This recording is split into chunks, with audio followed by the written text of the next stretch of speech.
کسی اہل حدیث نے مسئلہ بیان کیا ہے کہ اگر شرمگاہ پہ ہاتھ لگ جائے غسل کرتے وضو ٹوٹ جاتا ہے. بعض روایات میں آتا ہے کہ یہ شرمگاہ پہ ہاتھ لگ جائے تو اس سے وضو ہے، لیکن یاد رکھو اس وضو سے مراد اصطلاحی وضو نہیں ہے بلکہ ہاتھ دھونا مراد ہے. حدیث میں وضو کا لفظ ہاتھ دھونے کے معنی میں بھی استعمال ہوا ہے، کیونکہ عبداللہ ابن مسعود رضی اللہ تعالیٰ عنہ اس سختی سے منع کرتے تھے. جو لوگ اس بات کے قائل تھے کہ شرمگاہ کے ہاتھ لگنے سے وضو ٹوٹ جاتا ہے تو عبداللہ بن مسعود نے فرمایا کہ اگر یہ اتنی ناپاک چیز ہے تو کاٹ کے پھینک دو اپنے جسم سے. یہ ان کے الفاظ ہیں. تو وضو کا وہاں کیا مطلب ہے؟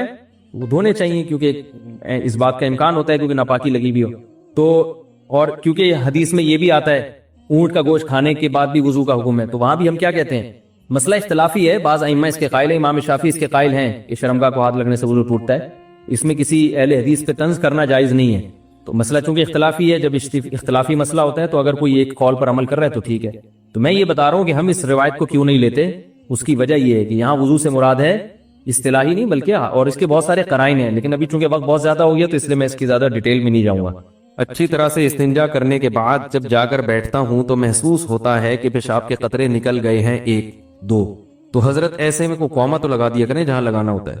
حضرت ایسے میں ناپاکی ہو جاتی ہے یا نہیں، جبکہ یہ میرے ہاتھ میں نہیں ہے، اس سے بھی عذاب قبر ہوتا ہے؟ تو بھائی دیکھو، جب پیشاب کر لیں نا، پیشاب سے فارغ ہو جائیں تو تھوڑی دیر اطمینان سے بیٹھے رہیں، ٹھیک ہے نا. جب اطمینان ہو جائے کہ اب مزید خطرہ نکلنا بند ہو گیا تو پانی ڈالیں اور پتلی گلی سے نکل لیں. دوبارہ اسٹڈی کرنے کی، مطالعہ کرنے کی چندہ ضرورت نہیں. بالکل وہم ہو، شک ہو، اس سے وضو نہیں ٹوٹے گا. بلکہ شک دور کرنے کا جو سنت طریقہ ہے وہ یہ کہ اپنے ازار پہ تھوڑا سا پانی کی چھینٹیں مار دیں شلوار پہ، تاکہ اگر تراوٹ نظر آئے، شیطان وسوسے میں ڈالے کہ یہ تو گیلا گیلا، تو آپ خود بولو بھائی یہ تو میں نے خود ترک کیا ہے. تو یہ وسوسہ دور کرنے کا اچھا طریقہ ہے. تو ایک دفعہ جب اطمینان ہو گیا تو اب جب تک 100% یقین نہیں ہوگا قطرہ نکلنے کا، اس وقت تک وضو نہیں ٹوٹے گا. اتنا یقین ہو جائے کہ آپ قسم اٹھا کے کہہ سکیں کہ میرا قطرہ نکلا ہے یا ہوا خارج ہوئی ہے، قسم اٹھا کے کہہ سکیں آپ. بعض دفعہ وہمی لوگ ہوتے ہیں نا، میں ان سے کہتا ہوں کہ تم قسم اٹھا سکتے ہو کہ ایک قطرہ نکلا ہے؟ کہہ رہے میں سوچ کے بتاؤں گا کہ قسم اٹھا سکتا ہوں کہ نہیں. اس پہ بھی کنفیوز ہوتا ہے کہ قسم اٹھا سکتا ہوں کہ نہیں.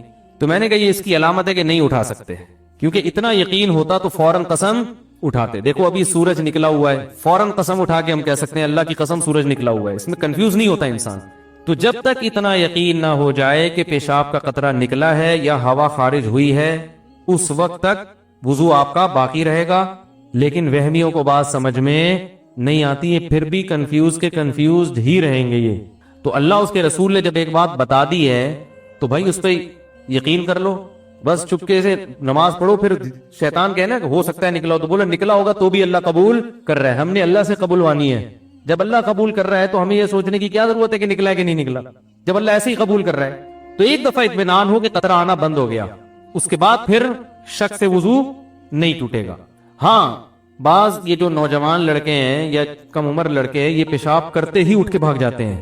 تو پیشاب کرنے کے کچھ وقت تک تو بہرحال تری نکلتی ہے، تو ایک دم سے بھاگ گئے تو اس سے شلوار بھی ناپاک ہوگی، وہ جگہ بھی ناپاک ہو جائے گی. تو اگر شلوار اتنی ناپاک ہو گئی ہے کہ جو 5 روپے کا سکہ، اس کی کیا دلیل ہے؟ اس پہ بھی اعتراض کرتے ہیں. قرآن حدیث میں کہاں لکھے کہ 5 روپے کے سکے کے برابر اگر ناپاک ہو گئی تو وہ ناپاک ہے، اس سے کم پاک ہے. تو یہ بھی کسی وقت بتاؤں گا انشاءاللہ. اس پہ میرا ایک مناظرہ بھی ہوا ہے، ایک صاحب کہہ رہے تھے اس کی کیا دلیل ہے، تو آج تک پھر وہ دوبارہ الحمدللہ انہوں نے دلیل نہیں مانگی. 5 کا سکہ تو چھوٹا ہو گیا، صحیح کہہ رہے ہیں بھائی. وہ پرانا والا سکہ رائج الوقت نہیں، پرانا سکہ جو ہتھیلی کی گہرائی کے برابر ہے. صحیح کیا آپ نے، اچھا ہوا لقمہ دے دیا آپ نے. جو پرانا والا سکہ تھا جو ہتھیلی کی گہرائی کے برابر ہوتا ہے نا وہ سکہ، تو اس سے کم اگر نجاست لگی ہو تو وہ کیا ہے، کپڑے پاک رہیں گے. سمجھ میں آ رہی ہے بات؟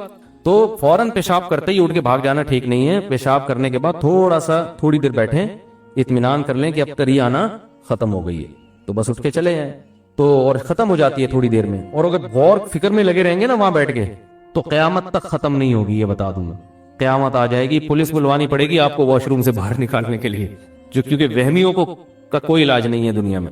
طارق مسعود صاحب، واہگہ بارڈر سے پہلا ہی سوال ہے جی، محمد وسیم صاحب نے پوچھا ہے، اور ابھی میں کامنٹ دیکھ رہا تھا تو کسی نے کہا ہوا تھا کہ میں بڑا ہو کے طارق مسعود بنوں گا. تو خیر آپ جواب عنایت فرمائیں گے، کیا ناپاک کپڑوں کو آٹو مشین میں ڈالنے سے وہ کپڑے پاک ہو جائیں گے؟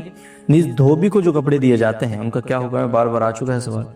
دیکھیں آٹو مشین میں کپڑے ڈال کے پاک اس صورت میں، بسم اللہ الرحمن الرحیم، آٹو مشین میں اگر کپڑے ڈالے ہیں تو پاک اس صورت میں ہوں گے کہ یا تو اس میں پانی کو جاری کیا جائے، جو کہ بہت مشکل ہوتا ہے. ظاہر ہے آٹو مشین کا مطلب یہ ہوتا ہے وہ سارے کام خود بخود کرے گی.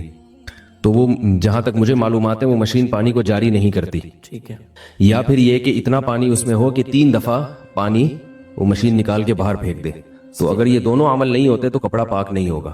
اس لیے بہتر یہ ہے کہ آپ آٹو مشین میں کپڑے دھونے کے بعد ایک مرتبہ اس میں سے اس کے آٹو سسٹم کو بند کر کے اس مشین میں پانی ڈالیں, ایک طرف سے پانی جائے اور دوسری طرف سے پانی نکلنا شروع ہو جائے. تو تھوڑی سی دیر یہ عمل ہوگا تو کپڑے پاک ہو جائیں گے. دوسرا کیا پوچھا ہے انہوں نے؟ دوسرا پوچھا ہے کہ دھوبی والے جو کپڑے ہوتے ہیں ان کا کیا ہوتا دھوبی کا یہی ہے کہ اگر وہ آپ کو یقین ہے کہ کپڑے پاک کر کے دیتا ہے, یعنی وہ پروسیس جو پاک کرنے کا طریقہ ہے, پانی کو بہا دیا جائے یا کم از کم 3 دفعہ دھویا جائے, اگر آپ کو یقین ہے کہ وہ یہ عمل کر رہا ہے تو پھر تو جائز ہے. یعنی جائز کا مطلب کپڑے پاک ہو جائیں گے. اور اگر یہ یقین نہیں ہے تو پھر فقہ کا قاعدہ ہے الاصل فی کل شیء بقاء ما کان علی ما کان. جو چیز جیسی تھی ویسے ہی سمجھی جائے گی. اگر کپڑے پاک دیے تھے تو پاک ہی سمجھے جائیں گے کیونکہ ناپاک ہونے کی کوئی دلیل نہیں ہے, اور اگر پہلے سے ناپاک تھے تو ناپاک ہی سمجھے جائیں گے کیونکہ پاک ہونے کی کوئی دلیل نہیں ہے. تو جس حالت میں کپڑے دیے ہیں وہ ویسے ہی سمجھے جائیں گے. تو لیکن اللہ نے عافیت کا معاملہ کیا ہوا ہے. جو خوشیاں ایک آدمی کو ملتی ہیں جس کے بیوی بچے ہوں, جس کا خاندان ہو, جس کو ہندی میں پریوار کہتے ہیں. میں وہاں جاتا ہوں نا جدہ ودہ, ادھر انڈین بہت ملتے ہیں, تو ان کی سے ہندی بھی سیکھنے کو مل رہی ہے. آپ کا پریوار ہو, آپ کا ایک نیچرل لائف ہو, آپ اللہ پہ توکل کرو, ان کو کھلاؤ جتنا اللہ نے دیا ہے. نہیں ہے تو بولو صبر کر, ہم بھی پاپے کھائیں گے, آج تم بھی کیا کھاؤ گے, پاپے کھاؤ گے, بس ایسے ہی رہو. تو بچے بھی انسان کے بچے بنیں گے, تو اس سے آدمی کو خوشی ملتی ہے, صحت اچھی ہوتی ہے, برائیوں سے بچتا ہے. وہ برائیوں میں وقتی خوشیاں ہیں, حقیقت زانی تو خوش رہ ہی نہیں سکتا, یہ بتا دوں میں آپ کو. جو زنا کرنے والا ہے نا, کیونکہ دیکھو اللہ نے تمہارے اندر طاقت رکھی ہے, نکاح میں نہیں آؤ گے تو کہیں اور جاؤ گے. یہ پراٹھے کہیں نہ کہیں تو پھٹیں گے جا کے, کیا خیال ہے بھائی, یہ کہیں نہ کہیں تو نکلیں گے جا کے, گند میں نکلیں گے جا کے. تو گند میں وقتی سکون ہے, حقیقت میں سکون نہیں ہے. سب سے پہلی بات, زنا کرنے والے کی گھریلو زندگی برباد ہو جاتی ہے. بار بار کہتا ہوں, اس کو بیوی سے محبت ہی نہیں رہتی. روزانہ اس نے نئے نئے چہرے دیکھ دیکھ کے نا اس کو اپنا پرانا مال اچھا نہیں لگتا. پاک دامنی سے جو زندگی گزارتا ہے اس کو اپنی بیوی ہی اچھی لگتی ہے, کیونکہ ادھر ادھر گند میں منہ نہیں مار رہا ہوتا. تو یہ کتنی اچھی بات ہے یار, جو آپ کے لیے ہے وہ آپ کو اچھی لگے, اور کیا چاہیے یار تمہیں, صحیح ہے نا. آپ کو اپنے ابا اچھے لگ رہے ہیں, پڑوسی کے ابا اچھے نہیں لگ رہے, کوئی مسئلہ نہیں ہے, لیکن لگ پڑوسی کے ابا رہے, اپنے والے اچھے نہیں لگ رہے, ڈپریشن میں جاؤ گے.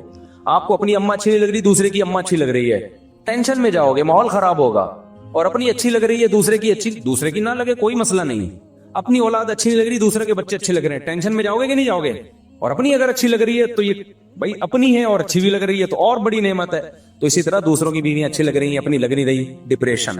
دوسروں کی تو دیکھ ہی نہیں رہے گا, اچھی لگنے نہ لگنے کا آپشن ہی ختم کر دیا, اپنی ہی کو دیکھ رہے ہو, وہی اچھی لگے گی, کیونکہ دوسرا کوئی آپشن آپ کے پاس ہے نہیں. تو ٹینشن بڑھے گی یا ختم ہوگی, ختم ہوگی اس سے. تو اس لیے اللہ میاں نے جو بولا ہے نا, جلدی شادی کرو, زیادہ بیویاں کرو, زیادہ بچے پیدا کرو, اللہ کی بات مان لو. اللہ تیری عقل ہم سے زیادہ ہے, ہم بے وقوف ہیں, ہم فیملی پلاننگ والوں کی باتوں میں بولو نہیں آئے گی. اللہ میاں جو کہہ رہے ہیں. اور پھر آگے بڑھاپا بھی ہے, اس میں یہ اولاد سہارا بنے گی تمہارے لیے. میں تمہارے سامنے لوگوں کے دکھڑے سناؤں نا جن کے 2 بچے ہیں, پیسہ بہت ہے. ابھی ایک واقعہ سامنے آیا, کیونکہ پرانا واقعہ سامنے تو پہلے آیا لیکن پرانا ہے, اب سنانے میں وہ لوگ ہائی لائٹ نہیں ہوں گے جن کی بات ہو رہی ہے, ان کی غیبت نہیں ہوگی. ڈیفنس میں واقعہ ہوا, 1000 گز کا بنگلہ تھا صاحب کا, 2-3 بچے ان کے, ایک بیٹی 1-2 بیٹے ہوں گے. بہت پڑھایا, بہت لکھایا, ٹھیک ٹھاک پیسہ خرچ کیا. دین اور مذہب کو سکھانا نہیں ہے. بچے ابا سے سیکھ لیتے ہیں کہ پیسہ ہی سب کچھ ہوتا ہے, کیونکہ اب بچوں کو پتا ہے ابا نے نسل روکی ہے پیسہ بچانے کے لیے, اپنا خرچہ بچانے کے لیے. توکل اعتماد ابا نے نہ منہ سے کبھی نکلا اور نہ کبھی ابا نے سکھایا. تو اٹ مینس پیسہ ہی سب کچھ ہے. بچہ جیسی ہوش سنبھالتا ہے نا, وہ ابا سے کیا پیغام سیکھتا ہے کہ ابا مزید بہن بھائی نہیں آنے دے رہے, کیونکہ وہ چاہ رہے ہیں کہ اسٹینڈرڈ, لیونگ اسٹینڈرڈ بڑا ہائی فائی اسٹینڈرڈ ہونا چاہیے. توکل شوکل کچھ بھی نہیں ہوتا. بچوں کو مولویوں کے پاس بیٹھنے سے روکا, تبلیغ میں جانے سے روکا. اور بھائی اصل چیز بیٹا کچھ بن جاؤ, انسان بن جاؤ. تبلیغی جماعت میں 40 دن لگا کے رہو گے, کیا بنو گے؟ نمازی بنو گے, اس سے کیا ہوگا؟ انگریز جو چاند پہ پہنچا ہے نمازی بن کے پہنچا ہے یا تعلیم حاصل کر کے پہنچا ہے؟ بولو نا. انگریز چاند پہ پہنچا تو کیا تبلیغ میں چلہ لگایا تھا اس نے جو چاند پہ پہنچا ہے؟ بیٹا وہ سائنٹسٹ بنا ہے, تو تم بھی سائنٹسٹ بنو, تم بھی انجینئر بنو. تم کہاں پہنچو گے؟ ہو سکتا ہے مریخ پہ پہنچو. تو وہ بچے ماشاءاللہ بہت کچھ پہنچتے, مریخ پہ تو نہیں لیکن امریکہ پہنچ گئے. وہ ایک پڑھ لکھ کے امریکہ چلا گیا, ایک جاپان چلا گیا, بیٹی چلی گئی پتہ نہیں کہیں یورپ میں چلی گئی. اب وہ صاحب کیا ہوا, جب ریٹائرمنٹ کی عمر آئی ہے, 60 سال کی عمر آئی ہے, اب وہ گھر میں بند ہو کے بیٹھ گئے. اب وہ بیچارے کہیں لائف کو انجوائے نہیں کر سکتے. اب تنہائی اور دیوار, جو 1000 گز کا بنگلہ ہے نا, اس کی دیواروں نے ان کو کھانا, یہ سچا واقعہ سنا رہا ہوں میں, سچے ہی سناتا ہوں. سچے کا لفظ بتا رہا ہوں تاکہ آپ کے ذہن میں اور تاکید کے ساتھ بیٹھ جائے. ایسا نہ ہو آپ بولے اچھا اس سے پہلے جتنے سنا ہے وہ سارے جھوٹے تھے. تو اب دیواروں نے, بنگلے کی دیواروں نے کھانا بولو شروع کر دیا. میاں بیوی اکیلے, بڈھا بڈھی بیٹھے ہوئے ہیں. کوئی پھر ہم جیسوں کو دیکھتے ہیں, ہم جیسے فنڈامنٹلسٹ بنیاد پرست غریبوں کو دیکھ رہے ہوتے ہیں, یہ مولوی اتنے بچوں کو لے کے گھوم رہے ہیں, کوئی بیٹا ہے کوئی پوتا ہے, یا مولوی ٹائپ کے لوگ, اس کی بہویں ہیں, اس کے داماد ہیں, اس کے نواسے ہیں, اس کے پوتے ہیں, گھر بھرا ہوا ہے. تو وہ دیکھتے ہیں کہ یار یہ تو کیا ہو گیا, کچھ بھی نہیں ہے. تو اس نے کیا کیا, جب دیواریں نا ہزار گز کے بنگلوں میں گیا ہوں, یہ بیڈ روم, یہ بیڈ روم, یہ بیڈ روم, یہ بیڈ روم, دیواریں کھا رہی ہوتی ہیں, مجھے وحشت ہونا شروع ہو جاتی ہے. ابے اتنے بڑے بڑے گھر بنتا ہی نہیں ہے, اس سے تو ہمارا چھوٹا گھر اچھا ہے. میرا گھر بڑا نہیں, آپ جائیں نا تو میرا خیال ہے 150 گز بھی نہیں ہوگا میرا گھر جو مسجد نے مجھے دیا ہوا ہے. لیکن میں جاتا ہوں, بچے فوراً ابو کرتے ہیں, باہر سے واپس آؤ ایک دم چپک جاتے ہیں, کیا لے کر آئے ہمارے لیے, آپ باہر سے آ رہے ہو ہمارے لیے کیا لے کر آئے ہیں بھائی. بقرعید پہ اونٹ خریدنا ہے, وہ دوسرا آ کے کہہ رہا ہوتا ہے ہم نے وہ جو ہے وہ بکرا خریدنا ہے. ہمیں تو شوق اتنا نہیں ہے, بچوں کی خاطر ہمیں بکرا منڈی جانا پڑتا ہے. ان کی خوشی سے انسان خوش ہوتا ہے, ان کے رونے سے انسان پریشان ہوتا ہے. تو میں کہتا ہوں یار ہمارا گھر اس سے 150-200 گز, 200 بھی نہیں ہے میرا خیال ہے, 100 گز بھی بمشکل 100 گز ہے میرا گھر. ایک فیملی والا بتا رہا ہوں میں, آپ کہوں گے چاروں کو 100 گز میں کیسے ٹھوسا ہوا ہے, یہ وضاحتی بیان دینا پڑتا ہے. ایک فیملی, اس میں میرا خیال ہے 4 بچے ہیں, 5 بچے مجھے یاد نہیں ہے, 16 میں پلس مائنس کرنا پڑتا ہے. تو میں تو اپنا بتا رہا ہوں, میں جب جاتا ہوں حج سے میں واپس آیا تھا, بچوں نے ویلکم لکھا ہوا, پورا کمرہ سجایا ہوا, کتنا اچھا لگا یار. جب میں آ رہا ہوں بچیوں نے کیا کیا, پھول بنائے ہوئے, اور ایسا مجھے میری آنسو نکل آئے خوشی سے. یار آپ 100 لوگ آپ کا استقبال کر رہے ہو نا ایئرپورٹ پہ, مزہ نہیں آتا انسان کو. وہ اپنے بچے آپ کو عزت دے رہے ہو, گھر آؤ ابو آ گئے, اور ایسے پھول بنائے ہوئے, اتنا مزہ آیا. تو یہ جو ہمارا لبرل طبقہ ہے نا, جو کھلائیں گے کہاں سے, کمائیں گے کہاں سے, یہ 2 ہی ہوں, ٹھنگ کے ہوں. یہ مولویوں کی طرح, برساتی مینڈکوں کی طرح اتنے سارے, یہ ایکچولی یہ ہمیں پسند, یہ دقیانوس اور پرانے لوگوں کا کام. 2 ہوں تمیز کے ہوں, وہ تمیز کے ہی تھے. وہ ڈیفنس میں جو ہوا ہے نا 3, وہ تمیز کے تھے. تو تمیز کی رپورٹ پیش کر رہا ہوں آپ کا. ہمارے بدتمیز ان کی رپورٹ بھی پیش کر دی جو تمیز کے نہیں ہے نا. جب اتنے سالے ہوں گے تو 16, خود سوچو یار, کوئی تمیز کے ہو سکتے ہیں؟ لبرل لوگ بولتے ہیں 16 تمیز کے ہو ہی نہیں سکتے. پھر دوسرے گھر ہے, اس میں بچے ہیں. اللہ, مجھے تو ڈر لگتا ہے نظر بس سے, اللہ بچائے. میرا مقصد شو مارنا نہیں ہے, میرا مقصد تمہیں موٹیویٹ کرنا ہے کہ کیوں اپنی جانوں پہ ظلم کر رہے ہو نسل کو روک کے. مجھے تمہیں موٹیویٹ کرنے سے کیا مل رہا ہے, 5 روپے بھی نہیں مل رہے. تمہیں بتا رہا ہوں کہ جب فیملی پلاننگ والے اور یہودی اور یہ لبرل لوگ تمہیں غلط گمراہی کے راستے پہ لے کے جا رہے ہیں, تو میرا فرض بنتا ہے کہ میں تمہیں ہدایت کا اور قرآن و سنت کا راستہ بتاؤں. میں برباد مت کرو اپنی نسلوں کو, اپنے بڑھاپے کو بے رونق. بڑھاپا کیا, جوانی بھی بے رونق ہوتی ہے. تو دوسرے گھر میں جا رہے ہیں, وہ کہہ رہے ہیں ابو ہم لوگ کے گھر میں آ رہے ہیں. ابو کہاں آ رہے ہیں, ہم لوگ کے گھر میں آ رہے ہیں.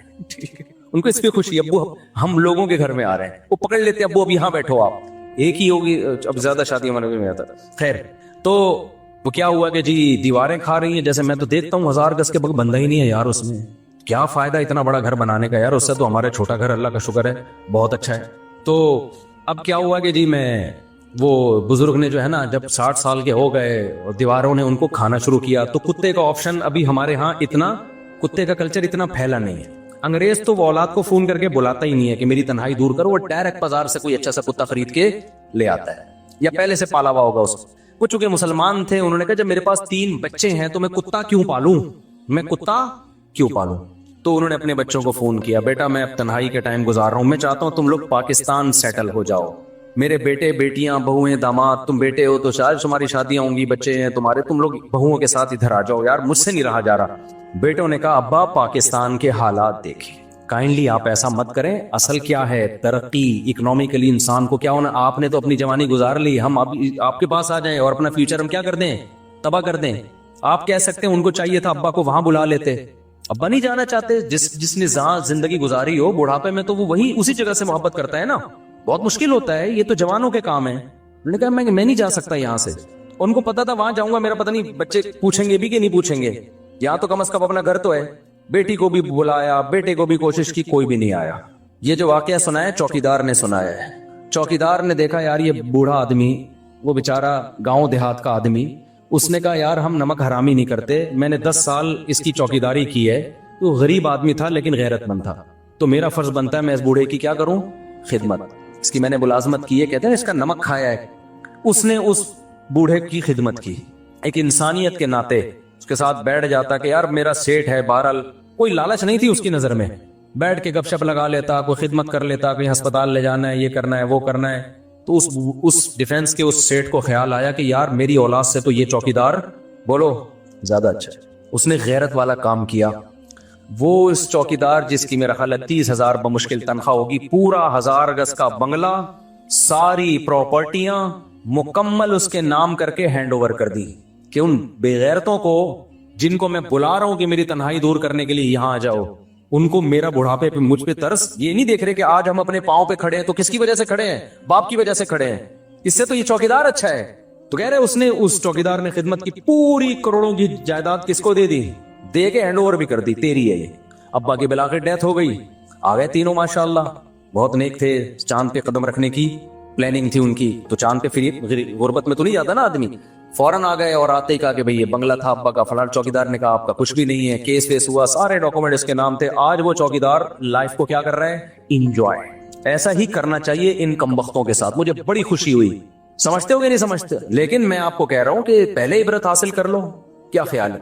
میں نہیں کہہ رہا اپنے بچوں کو پڑھائیں نہیں، بھائی نسل مت روکو، اللہ پہ توکل کرو، کھلائے گا۔ ہمارے بچے بھی تو پڑھ رہے ہیں نا، سارے بچے پڑھ رہے ہیں الحمدللہ، حفظ بھی کر لیا اور اسکول بھی جا رہے ہیں۔ جب اسکول کے پیسے نہیں تھے تو نہیں بھیج رہا تھا، میں نے کہا گھر میں ٹیوشن پڑھیں گے، جب پیسے اسکول کا کچھ انتظام ہو گیا میں نے کہا چلو اب چلے جائیں گے، اور میٹرک کے بعد ارادہ ہے کسی کو جامعۃ الرشید میں داخل، جو وسائل ہوں گے تو کر لیں گے، نہیں ہوں گے تو کوئی بات نہیں۔ بھائی نہیں آ رہی میرا خیال ہے بات سمجھ میں، تو ہم کیوں اللہ کا جو حکم ہے ہم اس کو فالو کریں گے؟ تو ٹینشن لینے کا ہے ہی نہیں، جب نہیں اللہ میں کہہ رہے ٹینشن لینے کا نہیں ہے تو پھر کس لینے کا کیوں ہے؟ پھر ٹینشن جو اللہ کی طرف سے آئے وہ لیا کرو بھائی۔ اب اللہ کی طرف سے اللہ ہم سب کو آزمائشوں سے بچائے، بعض جیسے مولانا طارق صاحب کا بیٹا بیچارہ جوانی میں چلا گیا، اب یہ ٹینشن کس کی طرف سے ہے؟ اللہ کی طرف سے۔ اس میں وہ بیچارے غمزدہ ہو گئے، پھر بھی زبان سے وہ ناشکری کی بات نہیں کر رہے۔ یہ بھائیت، یہ اس طرح کی ٹینشنیں ہر ایک کو آتی ہیں، لیکن یہ تھوڑی جو دیندار ہوتے ہیں وہ جلدی اس ٹینشن سے نکل آتے ہیں، اللہ پہ سوچ کے، توکل کر کے، صبر کر کے۔ بے دین آدمی اس میں مر جاتا ہے۔ تو ایک تو حادثات کی یا اس طرح کی وہ تو سب کے ساتھ ہو سکتی ہیں، اللہ ہم سب کو بچا کے رکھے، لیکن زیادہ تر ٹینشنیں ہم نے اپنے اوپر خود مسلط کی ہوئی ہے۔ تو اللہ پہ توکل کرو، اللہ پہ اعتماد کرو، شادیاں بھی دبا کے کرو، بچے بھی اسپیڈ سے پیدا کرو، ہاں پھر ان کی تربیت کی فکر بھی کرو، خالی ایکسیلیٹر پہ پاؤں مت رکھو۔ تربیت کا مطلب یہ ہے کہ ان کے برے ماحول میں نہ بیٹھنے دو۔ یہ جو چور ڈاکو نکلتے ہیں نا بچے، یہ وہ نہیں ہوتے جو 2 یا 10 بچے تھے تو سنبھل نہیں رہے تھے، یہ وہ بچے ہوتے ہیں کہ 2 ہوتے ہیں تو بھی سنبھالنے کی فکر ہی نہیں ہوتی، تو چرسیوں میں بیٹھ رہے ہیں، ڈاکوؤں میں گھوم رہے ہیں، تو پھر تو ایک بچہ بھی ہوگا وہ بھی بگڑے گا۔ تو زیادہ ہوں گے تو آپس میں کھیلنے دو، ان کو ادھر ادھر تعلق نہ رکھنے دو، اس نظر رکھو۔ تو اللہ سے امید ہے انشاءاللہ اچھے نکلیں گے، پھر بھی نہ نکلیں تو بھائی نوح علیہ السلام اپنے بیٹے کو نہیں ٹھیک کر سکے تو ہم اور آپ کہاں سے کر سکتے ہیں؟ کچھ چیزیں اللہ کی طرف سے ہوتی ہیں، وہ ہمارے اختیار میں نہیں ہوتی۔ تو اس لیے اللہ پہ جو توکل کرے گا خوش رہے گا، جو توکل نہیں کرے گا تو وہ برباد ہو جائے گا اور تنہائی کاٹے گی اس کو۔ مفتی صاحب کوئی لو کون لو قیامت کا زلزلہ، قیامت کی لمبا سا جواب ہے پھر بتاؤں گا۔ مفتی صاحب اس سوال کا جواب برائے مہربانی پورا دیں تاکہ آخرت کی تیاری کر سکوں۔ اللہ قیامت میں اہل ایمان سے کیا سوالات کریں گے؟ بھائی ہر سوال ہوگا، نمازوں کا سوال، کسی نے قتل کیا اس کے بارے میں سوال، چوری کے بارے میں، یہ تو آپ نے پوری زندگی پوچھ لی۔ جن چیزوں کو اللہ نے حرام قرار دیا ہے ان کا سوال، اور جن چیزوں کو لازمی قرار دیا ہے ان کا سوال ہوگا۔ اگر سود پر قرضہ لیا جائے اور اس میں کچھ رقم، یہ کیا لکھا ہوا ہے، صدقہ کر دی جائے، نہیں بھائی، سود پہ جو قرضہ لیا ہے نا آپ نے وہ رقم حرام نہیں ہوتی، حرام وہ رقم ہوتی ہے جو آپ سود بینک کو دیں گے۔ تو اگر سود پہ قرضہ لیا تو پوری حلال رقم ہے، گناہ ہوگا کہ سود پہ قرضہ لیا کیوں، یہ عمل گناہ ہوگا، تو اس کی اطلاف یہ ہے کہ توبہ کرے اور آئندہ یہ حرکت نہ کرے۔ باقی وہ رقم حرام نہیں ہوتی، اس سے جو کاروبار ہوگا وہ جائز ہوگا، لیکن توبہ کرے کہ میں نے، کیونکہ حدیث میں آتا ہے جو سودی قرضہ لیتا ہے اس پہ بھی لعنت۔ تو حرام وہ رقم ہوگی جو آپ اضافی بینک کو دیں گے، بینک کے لیے اس پر لازم ہے کہ وہ اپنے پروفٹ میں شامل نہ کرے، بغیر ثواب کی نیت کے صدقہ کر دے۔ بینک اتنا نیک ہوتا تو بینک کیوں ہوتا؟ مفتی صاحب وراثت کے متعلق بیان فرمائیں۔ ہمارے ماموں نے امی کو ان کا حصہ نہیں دیا، 25 سال سے زیادہ کا عرصہ ہو گیا ہے، ہم 25 سال سے کرائے کے گھر میں رہ رہے ہیں، گزشتہ دنوں میں نے حصے کا ذکر کیا۔ ماموں کو بتائیں جو کھا رہے ہیں نا، آگ کے انگارے کھا رہے ہیں۔ قرآن نے بہت تاکید سے خاص طور پہ عورت کا وراثت کا حصے کا تذکرہ کیا ہے، لا یحل لکم ان ترثوا النساء کرا، ایمان والو تمہارے لیے حلال نہیں ہے کہ عورت کا مال تم کھا جاؤ، تو اس کو اللہ نے الگ سے بیان کیا ہے۔ تو یہ آگ کے انگارے ہیں جو آپ اگر بہن کو وراثت نہیں دے رہے تو یوں سمجھو کہ آگ کے انگارے کھا رہے ہو۔ مفتی صاحب میرا نام وسیم ہے اور میں اپنے چھوٹے بھائیوں کو لے کر آیا ہوں، آپ سے ملاقات کی خواہش مند، آج نہیں ہو سکتی، میری طبیعت خراب ہے۔ مفتی صاحب ایزی پیسہ میں ایزی کیش لون میں 10,000 روپے کا لون ملتا ہے جو کہ دکان سے پیسے نکلوا سکتے ہیں، لیکن 2 مہینے میں لون واپس کرنا ہوتا ہے اور اس میں ہر ہفتے چارجز لگتے ہیں 500 روپے۔ کیا بھائی جان لون ملتا نہیں ہے کبھی بھی، ایزی پیسہ والا 5 روپے بھی لون نہیں دے گا آپ کو۔ لون کا نام اس کا لون کا ہے، وہ لون نہیں ہوتا، وہ یہ ہوتا ہے کہ آپ نے کے پاس پیسے نہیں ہیں، آپ نے ایک پیکج لے لیا کہ ہمیں 100 کالز کے یونٹ کچھ دے دو ہمیں، جو 500 روپے میں آتے ہیں، تو وہ 500 روپے میں جتنے یونٹ بنتے ہیں نا وہ آپ کو چارجز زیادہ لگا کے 300 وہ اتنے دیتے ہیں جتنے 300 میں آتے ہیں، اس کو وہ لون کے لفظ سے تعبیر کرتے ہیں، تو وہ لون نہیں ہوتا۔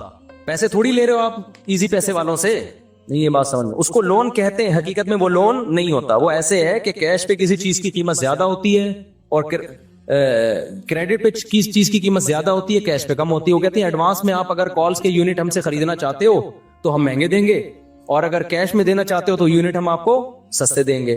تو کتنے مہنگے دیں گے، تو ان کی تعبیر وہ یوں کرتے ہیں کہ 300 کی کالیں آپ کو جو مل رہی ہیں وہ اتنی 500 کی کالیں آپ کو جو مل رہی ہیں وہ اتنے کی مل رہی ہیں جتنی 300 میں نارملی ملتے ہیں۔ تو وہ کہتے ہیں ہم نے آپ کو 300 کا لون دے دیا یا 500 کا لون دے دیا، تو وہ لون نہیں ہے۔ ہاں آپ جو ایزی پیسہ میں اکاؤنٹ کھلواتے ہیں اور پیسے جمع کراتے ہیں، اس پیسوں پہ آپ کو اگر کوئی الگ سے پیسہ ملتا ہے یا کالز کی سہولت ملتی ہے تو وہ سود ہے، کیونکہ وہ پورے پیسے آپ بعد میں واپس لے لیتے ہو، تو اس قرض پہ آپ نے کیا کیا، ایک اضافی فائدہ حاصل کیا، وہ پھر سود میں آتا ہے۔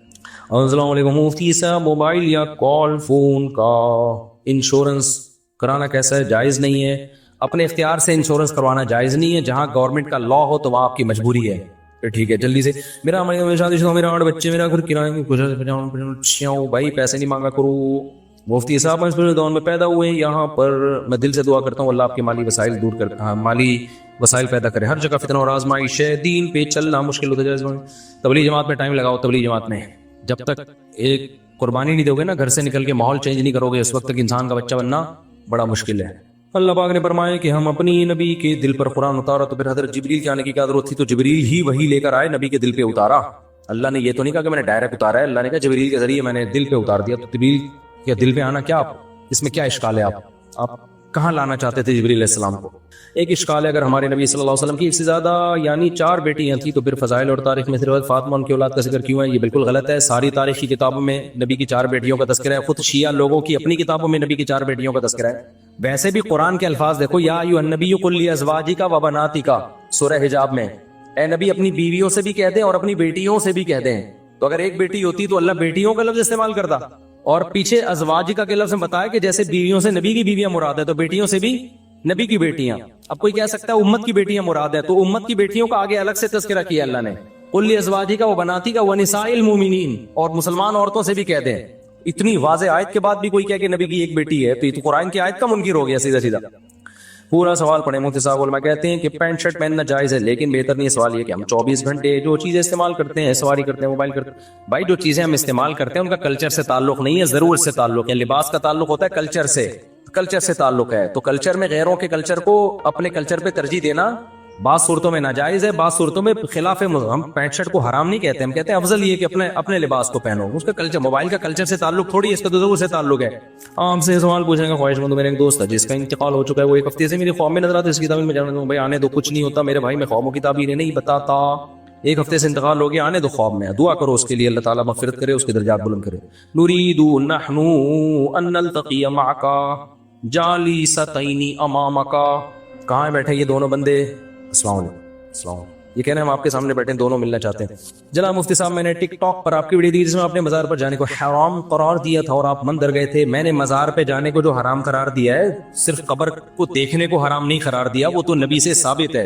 نبی اپنی والدہ کی قبر پہ گئے ہیں، اللہ نے آپ کو اجازت دی، اور ہم سید الانبیاء کی قبر پہ جاتے ہیں۔ اگر قبروں پہ جانا ہی حرام ہو جائے تو وہ یہ تو اس کے تو قرآن و سنت میں کوئی دلیل نہیں ہے، تو صحابہ تابعین سے ثابت ہے۔ میں نے مزار پہ اس طرح جانا جس طرح بدعتی لوگ جاتے ہیں، وہاں جا کے قوالیاں کرتے ہیں، سردے کرتے ہیں، طواف کرتے ہیں، بدعتیں کرتے ہیں، اس طرح سے مزاروں کی زیارت حرام ہے۔ مطلق زیارت کو حرام نہیں قرار دیا۔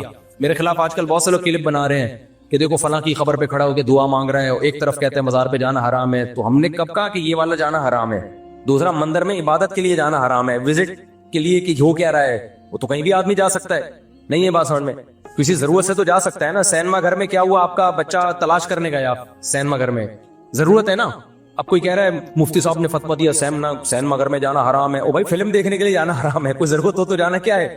آپ کا بچہ گم گیا وہاں پہ, دیکھ رہے کوئی فلم تو نہیں دیکھ رہا, وہاں تو فرض ہے جانا. تو ایسے ہی مندر پہ جانا کسی اچھے میسج کے لیے, اچھے مقصد کے لیے. وہ اچھا مقصد یہ تھا انڈیا والوں کو پیغام دینا تھا کہ دیکھو تمہارے مندر یہاں پہ محفوظ ہیں. مندر میں پنڈت جی سے انٹرویو لیا ہم نے کہ بھائی آپ کو کوئی عبادت سے روکتا ہے؟ انہوں نے کہا نہیں روکتا. کتنا اچھا میسج گیا. بہت سے ہندوؤں کے کمنٹس آئے کہ ہمیں تو پتہ ہی نہیں تھا کہ پاکستان میں مندر بھی ہے. تو اس میسج دینے کے لیے تاکہ وہاں مسلمانوں پہ ظلم نہ ہو, وہاں بھی مسجدوں کی حفاظت ہو, اس میسج کو دینے کے لیے جانا تو فرض ہے, میں سمجھتا ہوں. ہاں وہاں جا کے میں نے کسی بت کے سامنے جھکاؤں, عبادت کی ہو تو پھر آپ بتاؤ. تو ایسے ہی قبر پہ میت کے لیے دعا کرنا یہ جائز کیا ہے؟ تو سنت عمل ہے. قبرستان کی زیارت کرنا بھی سنت عمل ہے, نبی نے حکم دیا تاکہ آخرت کی یاد تازہ ہو. ہاں وہاں جا کے مردے سے دعا مانگنا یا وہاں بیٹھے رہنا مجاور بن کے, ہم تو گئے دعا مانگ کے نکل لیے پتلی گئی, وہاں بیٹھ تھوڑی گئے تھے ہم. اور اگر میری کہیں تصویر آ رہی ہے کسی قبر پہ بیٹھے ہوئے کی تو وہ غلط عمل ہے, میں اسے رجوع کرتا ہوں. ایسی کوئی تصویر کسی نے وائرل کی ہے میرے بارے میں, پتہ نہیں فیک ہے یا کیا ہے, لیکن اب ہم اس فیک اور حقیقت میں جاتے ہی نہیں. ہم کہتے ہیں بھائی ناجائز ہے, میں نے بھی کیا تو کیا ہے, ناجائز ہے, غلط ہے, میں توبہ استغفار کرتا ہوں. تو کیونکہ فیک ثابت کرنے کے لیے پھر لمبی چوڑی تقریر ہے, تو آسان راستہ ہے بھائی صحیح ہے ناجائز ہے, ختم. میں نے کب کہا کہ میں فرشتہ ہوں؟ بھائی ناجائز عمل ہے اور میں رجوع کر رہا ہوں اور بتا رہا ہوں کہ میں توبہ استغفار کر رہا ہوں, یہ ناجائز عمل ہے. سمجھتے ہو کہ نہیں سمجھتے؟ تو قبر پہ جانا میت کے لیے. باقی میں دارالعلوم کورنگی میں گیا تو وہاں میں نے قبر پہ ہاتھ اٹھا کے دعا مانگی, تو کسی نے میرے خلاف کلپ بنایا کہ قبر پہ ہاتھ اٹھا کے دعا مانگنا شرک ہے. مفتی صاحب بھائی ہاتھ اٹھا کے دعا مانگنا شرک نہیں ہے. دعا کس سے مانگ رہے ہیں؟ اللہ سے.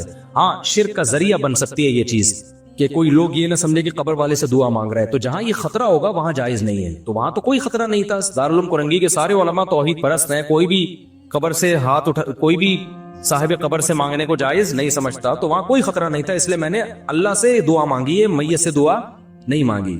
ہمارا یہ عقیدہ ہے کہ میت کچھ بھی نہیں کر سکتی, مرنے کے بعد کوئی کسی کے پاس کوئی اختیارات نہیں ہے.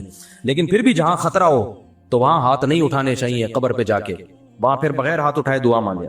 تو میرے بھائی جلدی سے, کیا بغیر بلائے شادی میں جانا جائز ہے؟ حرام ہے بھائی.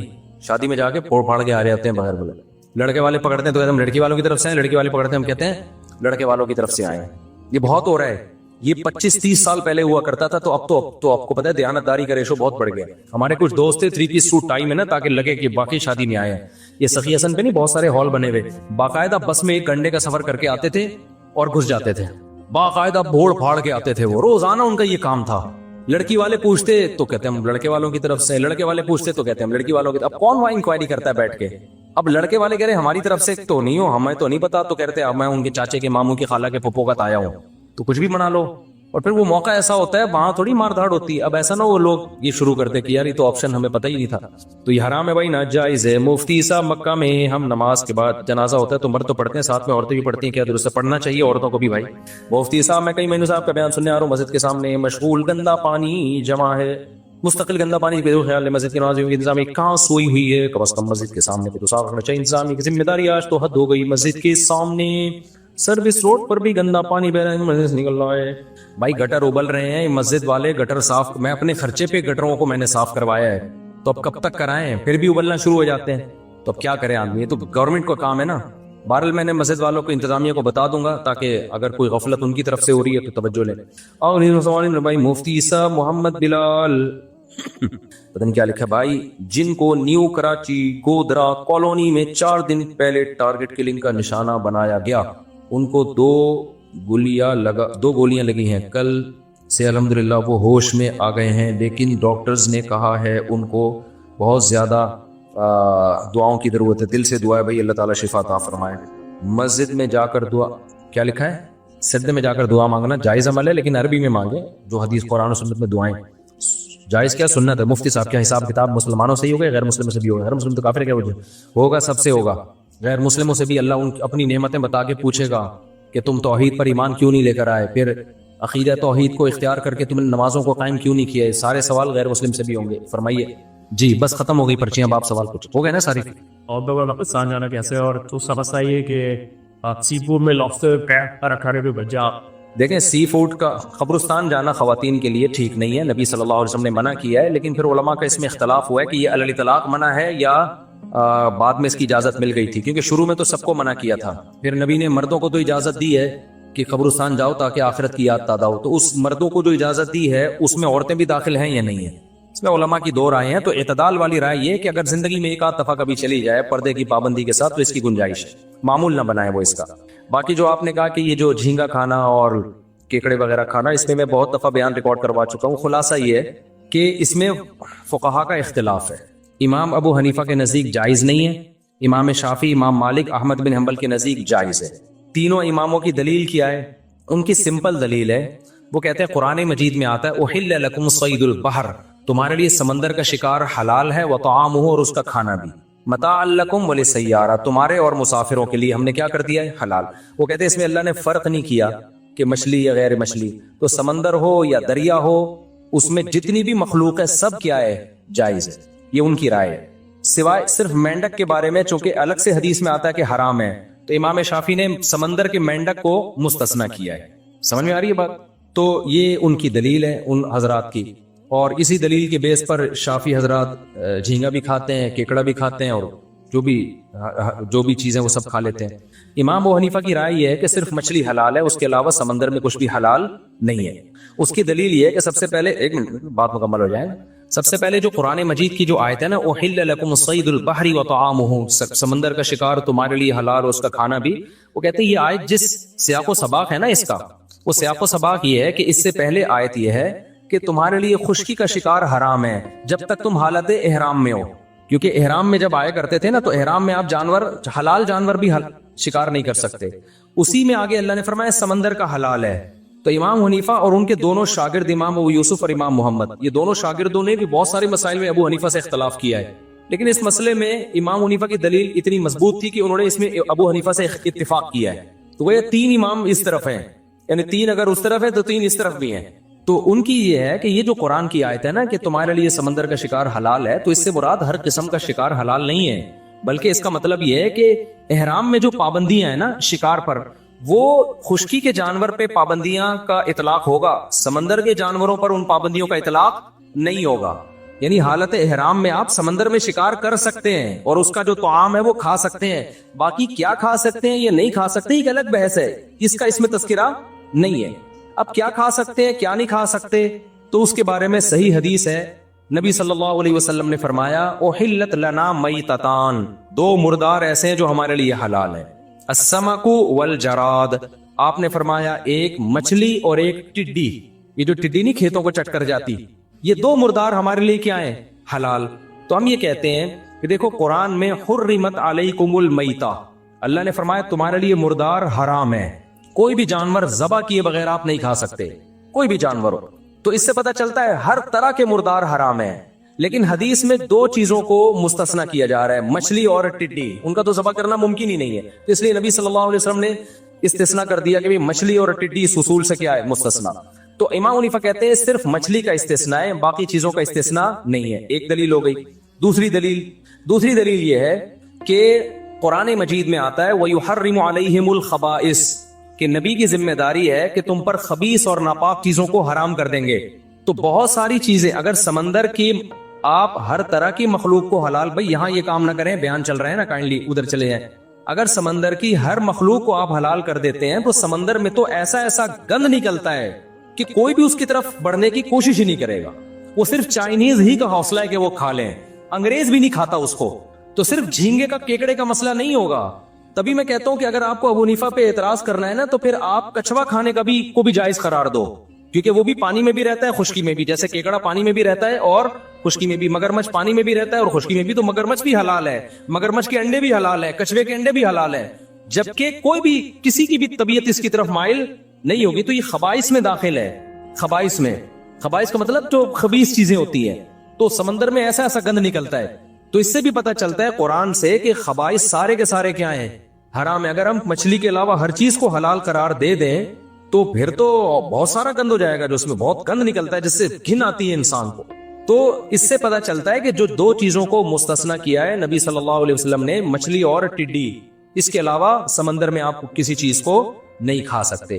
ایک اور اہم ترین بات یہ کہ دیکھو جس چیز میں ابتلا ہوتا ہے نا, اس کے بارے میں ایک دو حدیثوں سے مسئلہ حل نہیں ہوتا.